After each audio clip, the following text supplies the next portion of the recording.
안녕하십니까 축구팬 여러분, 해설위원 김준석입니다. 여러분, 패배에서 오는 고통도 쓰라리지만 때로는 더 가슴을 저미는 아픔이 있습니다. 바로 내 것이 될 수도 있었던 것, 그 찬란한 가능성을 눈앞에서 놓쳐버렸을 때의 상실감이죠. 지난 주말 맨체스터 시티 유니폼을 입은 티자니 라인더르스의 눈부신 활약이 인도네시아 축구계에는 바로 그런 의미였을 겁니다. 세계 최고의 무대 프리미어리그 데뷔전에서 터뜨린 이 골리돔, 이것은 그들에게 단순한 해외 축구 소식이 아니었습니다. 그들의 심장을 정통으로 꿰뚫는 비수였고 눈앞에서 산산조각 나버린 거대한 꿈이었습니다. 우리는 또 한 번 동남아 축구가 원대한 꿈을 꾸지만 결국 냉혹한 현실의 벽 앞에 서는 것을 목격하고 있습니다.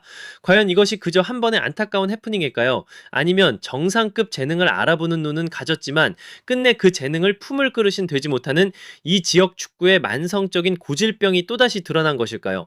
오늘 그 깊은 이야기를 파고들어 보겠습니다. 이 비극의 시작이 가장 완벽한 활약이었다는 점은 참으로 아이러니합니다. 울버햄튼의 홈구장 몰리뉴 스타디움, 전 세계 축구 팬들의 시선이 집중된 프리미어리그 개막전이었죠. 그 무대의 주인공은 바로 티자니 라인더르스였습니다. 이적료 7천만 유로, 우리 돈으로 무려 1.377억 원에 달하는 이 거물급 미드필더는 마치 이 무대가 자신을 위해 준비된 것처럼 그라운드를 지배했습니다. 그리고 보란듯이 1골 1도움을 기록하며 팀의 4-0대승 그 심장부에 있었습니다. 자신의 가치를 단 90분 만에 완벽하게 증명해낸 겁니다. 맨체티 팬들이 열광의 도가니에 빠져있을 바로 그 시각, 지구 반대편에서는 인도네시아 축구협회와 수백만 팬들이 타는 속을 부여잡고 쓴 웃음을 지을 수밖에 없었습니다. 왜냐고요? 인도네시아인 어머니에게서 태어나 그들의 피가 흐르는 라인더르스야말로 바로 신태용 감독이 이끄는 인도네시아 대표팀의 야심찬 귀화 프로젝트에서 그토록 원했던 선택받은 자, 영입대상 1순위였기 때문입니다. 그들이 미래를 걸었던 선수가 이제는 너무나도 멀리, 너무나도 높은 곳에서 빛나고 있었던 거죠. 이것이 바로 이 비극의 핵심입니다. 인도네시아에게 티자니 라인더르스는 그저 알고 있던 유망주 정도가 아니었습니다. 기사에서 언급했듯 그는 최우선 영입 대상이었습니다. 신태용 감독과 인도네시아 축구협회가 그리고 있던 미래의 청사진, 그 가장 중앙에 박아놓고 싶었던 왕관의 보석, 바로 그 자체였던 겁니다. 그래서 그 상실감은 여러 단계를 거치며 더욱 깊고 처절해질 수밖에 없었습니다. 첫째, 큰 물고기는 이미 큰 바다로 나갔다라는 냉혹한 현실입니다. 라인더르스가 이탈리아의 명문 AC 밀란에서 뛸 때만 해도 인도네시아는 신라 같은 희망을 품었을 겁니다. 물론 AC 밀란도 엄청난 클럽이지만 어떻게든 설득해볼 여지가 있지 않을까? 어머니의 나라라는 감정에 호소하면 혹시 하는 그런 마지막 기대 말입니다. 하지만 그가 세계 최고의 감독 펩 과르디올라의 부름을 받아 맨체스터 시티의 하늘색 유니폼을 입은 순간 그 모든 희망의 불씨는 공식적으로 꺼져버렸습니다. 그것은 단순히 더 좋은 팀으로의 이적이 아니었습니다. 유럽 챔피언이자 현존 최강의 팀, 축구라는 스포츠의 정점에 도달한 그곳으로의 입성은 이제 라인더르스가 인도네시아 축구가 속한 세상과는 완전히 다른 차원의 존재가 되었음을 의미하는 상징적인 사건이었습니다. 그는 이미 인도네시아의 그물로는 도저히 잡을 수 없는 저 망망대해로 헤엄쳐 나간 겁니다. 그렇게 희망의 문은 굳게 그리고 영원히 닫혔습니다. 하는 둘째, 완벽한 데뷔전이라는 가장 잔인한 확인 사살입니다. 고통은 여기서 끝나지 않았습니다. 오히려 덧나고 골마 터졌죠. 만약 그가 세계 최고의 무대에서 주눅이 들거나 적응에 어려움을 겪거나 평범한 모습을 보였다면 인도네시아 팬들은 거봐 우리에게 왔어야 했어 라며 스스로를 위로하고 아쉬움을 달랬을지도 모릅니다. 하지만 그의 완벽한 활약은 낫기는커녕 덧나고 있는 상처에 그대로 소금을 뿌리는 격이었습니다. 그가 보여준 환상적인 볼터치 하나하나, 동료에게 연결한 날카로운 패스 하나하나가 마치 인도네시아 전역에 생중계되는 자신들의 실패 선언문과도 같았습니다. 보아라! 당신들이 무엇을 놓쳤는지를, 당신들이 품을 수 없었던 재능이 바로 이 정도다. 이것은 더 이상 단순한 아쉬움의 차원이 아닙니다.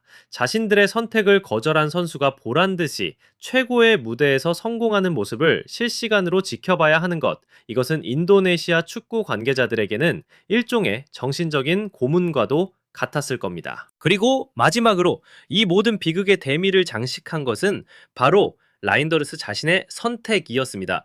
그가 인도네시아가 아닌 축구 강국 네덜란드 대표팀을 선택하고 유로 2024 무대를 꿈꾼 것은 단순히 개인의 커리어를 위한 결정, 그 이상의 의미를 가집니다.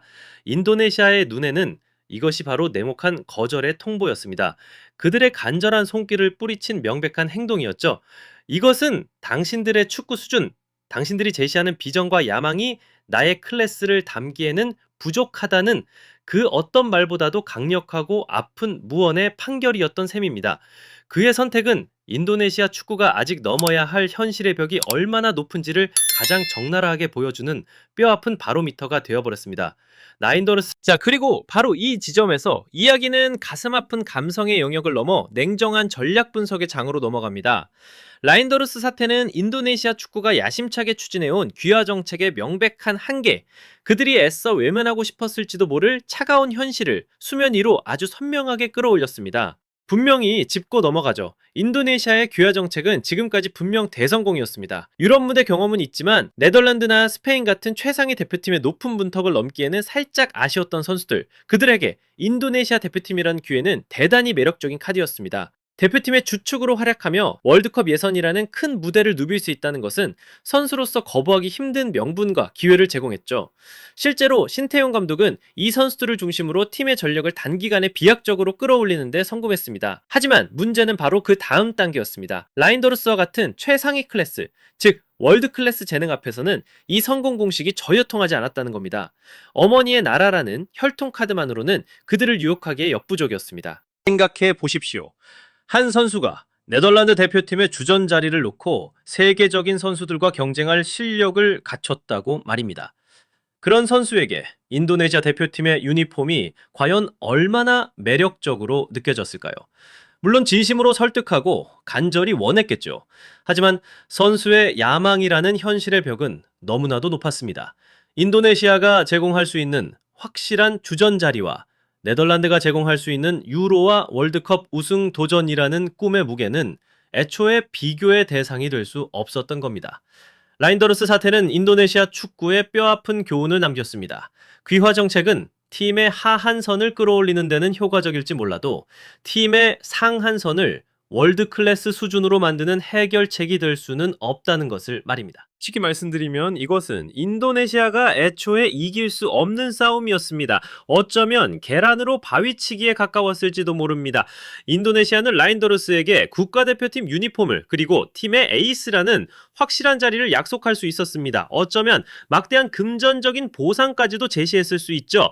하지만 그들이 결코 줄 수 없었던 것이 있습니다. 바로 월드컵이나 유로 같은 최고 권위의 무대에서 우승 후보의 일원으로서 경쟁할 기회 말입니다. 네덜란드는 그것을 줄 수 있었죠. 결국 라인더르스는 보장된 기회 대신 더 높은 수준과 가능성을 택한 겁니다. 그리고 냉정하게 말해 우리 같은 전문가들의 입장에서 볼 때 이것은 선수의 야망과 커리어를 생각하면 너무나도 합리적이고 당연한 프로 선수의 결정입니다. 누구도 그 선택을 비난할 수는 없습니다. 그리고 이것이야말로 신태용 감독과 인도네시아 축구협회가 받아들여야만 하는 가장 씁쓸하고 뼈아픈 현실인 것입니다. 단순히 한 명의 선수를 놓친 것이 아니라 자신들의 축구 수준과 위상이 아직 월드 클래스 재능의 야망을 담기에는 부족하다는 사실을 정면으로 마주하게 된 것이니까요. 결론적으로 인도네시아 축구의 문제는 야망의 부재가 아닙니다. 바로 핵심 역량, 그 근본적인 내실의 문제입니다. 티자니 나인더르스 이야기는 그래서 인도네시아 축구에 아주 달콤 쌉싸름한 교훈을 남깁니다. 우선 달콤함부터 이야기해보죠. 이 사건은 역설적으로 인도네시아 축구협회의 스카우팅 시스템, 그들의 보는 눈이 얼마나 정확했는지를 증명합니다. 그들은 유럽 전역에 흩어져 있는 수많은 재능들 중에서 월드 클래스로 성장할 진짜 금을 정확하게 알아보는 안목을 가졌습니다. 라인더르스라는 보석을 일찌감치 발견하고 끈질기게 설득에 나섰다는 것 자체는 그들의 비전과 방향성이 틀리지 않았다는 명백한 증거입니다. 이것은 분명한 성과이고 달콤한 부분입니다. 하지만 문제는 그 다음, 바로 쌉싸름한 현실입니다. 그 금을 품을 그릇이, 그 보석을 올려놓을 왕자가 자신들에게는 없었다는 사실입니다. 금을 발견할 능력은 있었지만 그 금을 지켜낼 힘과 기반, 그리고 위상이 부족했던 겁니다. 라인더르스가 맨체스터 시티에서 성공하는 모습은 그래서 인도네시아에게 두 가지의 감정을 동시에 안겨줍니다. 한편으로는 우리 우리 인도네시아의 피가 섞인 선수가 저 세계 최고의 무대에서 빛나고 있다는 대리만족과 자부심을 느끼게 하겠죠. 하지만 동시에 저 선수가 원래는 우리 대표팀 유니폼을 입고 뛰었을 수도 있었는데 라는 영원히 지워지지 않을 통안의 아쉬움과 상실감을 느끼게 할 겁니다. 결국 인도네시아 축구가 풀어야 할 궁극적인 숙제는 명확해졌습니다. 단순히 외부에서 재능 있는 선수를 찾아오는 것이 아니라 자국의 리그와 시스템 전체를 매력적으로 만들어 세계적인 재능들이 스스로 오고 싶어 하도록 만드는 것. 바로 그것입니다. 앞으로 인도네시아 축구에는 영원히 하나의 질문이 꾸리표처럼 따라다닐 겁니다. 만약 그날 라이더르스가 고개를 끄덕였다면 우리는 지금 어디까지 가 있었을까? 그리고 이 질문이야말로 귀화 정책은 결국 임시방 편일 뿐이라는 가장 큰 교훈을 우리에게 던져줍니다. 진정으로 아시아 무대에서 한 단계 도약하기 위해서는 다른 왕도가 없습니다. 뿌리부터 탄탄한 유소년 육성 시스템을 구축해서 외부에서 수혈하는 것이 아닌 우리 손으로 직접 인도네시아산 라이더르스를 키워내는 것, 신태용 감독을 비롯한 전문가들이 바로 이 숙제를 풀기 위해 노력하고 있지만 이것은 분명 아주 길고 험난한 여정이 될 겁니다. 제 분석은 여기까지입니다. 시청자 여러분의 생각은 어떠십니까? 댓글로 남겨주시죠. 그리고 다음에도 깊이 있는 분석을 놓치지 않으시려면 구독과 좋아요 그리고 알림 설정까지 꼭 부탁드립니다. 해설위원 김준석이었습니다. 감사합니다.